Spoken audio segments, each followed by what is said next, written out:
Japan शिवस्वराज रथयात्रा या यात्रेची सुरुवात महाराष्ट्रातून झालेली आहे आणि याची मागची जी कल्पना आहे की जपानमध्ये होणाऱ्या स्मारकामध्ये या मूर्तीची स्थापना करण्यात येणार आहे। ही मूर्ती महाराष्ट्र, कर्नाटक, त्यानंतर आंध्र, तेलंगणा, MP, मध्य प्रदेश, त्यानंतर UP उत्तर प्रदेशमध्ये जाईल, त्यानंतर कुरुक्षेत्राला हरियाणा, त्यानंतर पंजाब, त्याच्यानंतर दिल्ली NCR, त्यानंतर राजस्थान नंतर गुजरात मार्गे ही मूर्ती परत मुंबई येथे राजभवन येथे जाणार असून तिथे या यात्रेचा समारोप केला जाणार। संपूर्ण या यात्रेच्या माध्यमातून आम्ही पुणेकर आणि SI ऑर्गनायझेशनचा असा एक प्रयत्न आम्ही केलेला आहे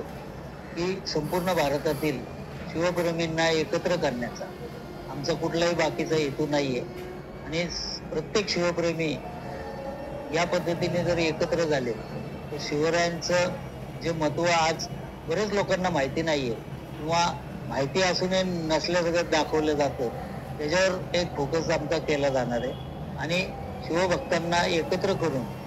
या माध्यमातून या इंडो जपान प्रोजेक्टच्या माध्यमातून आम्हाला एक चांगली संधी मिळाली आणि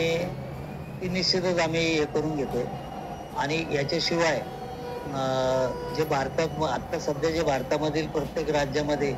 महाराजांची कीर्ती आहेच आहे, पण त्याला थोडासा उजाळा देऊन ती आणखीन कशी जास्त पसरवता येईल किंवा महाराजांचे विचार येणाऱ्या पिढीला कसे पोचवता येतील, कारण हल्लीच्या पिढीला तो प्रॉब्लेम झालेला आहे, काही इतिहासच माहिती नाही मुलांना द्या, तो इतिहास आम्हाला त्यांच्यापर्यंत पोहोचवायचा आहे। तो वेगवेगळ्या माध्यमातून असेल, रथयात्रा असेल,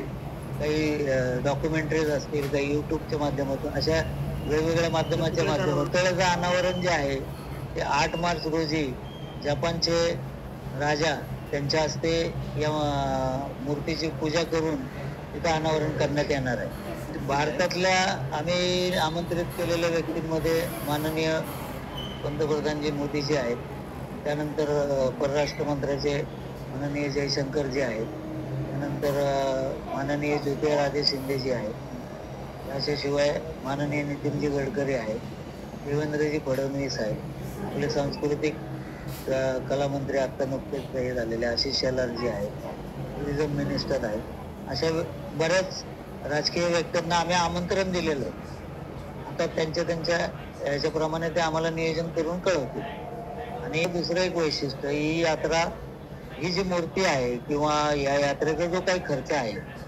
हा सगळे शिवप्रेमींनी केलेला आहे, हा सगळ्या लोकवर्गणीतून आम्ही या मूर्तीची निर्मिती करण्यात आलेली, या यात्रेचा खर्च करण्यात आलेला आहे। बऱ्याच ठिकाणी आम्हाला सगळे शिवभक्तच आम्हाला मदत करतात, त्याला कुठलंही राजकीय आम्ही हे घेतलेलं। इथून पुढं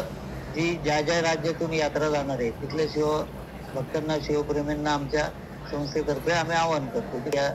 रथयात्रेमध्ये सहभागी व्हावं आणि शिवरायांची कीर्ती जगभर पसरूया आपण सर्व मिळून। धन्यवाद। जय शिवराय। श्री छत्रपती शिवाजी महाराज यांचा पुतळा हा जपानमधील राजधानी टोकियो या ठिकाणी विराजमान होत आहे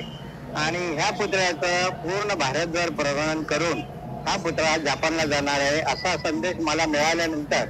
या आयोजकाला मी विनंती केली की हा पुतळा नांदेड या ठिकाणी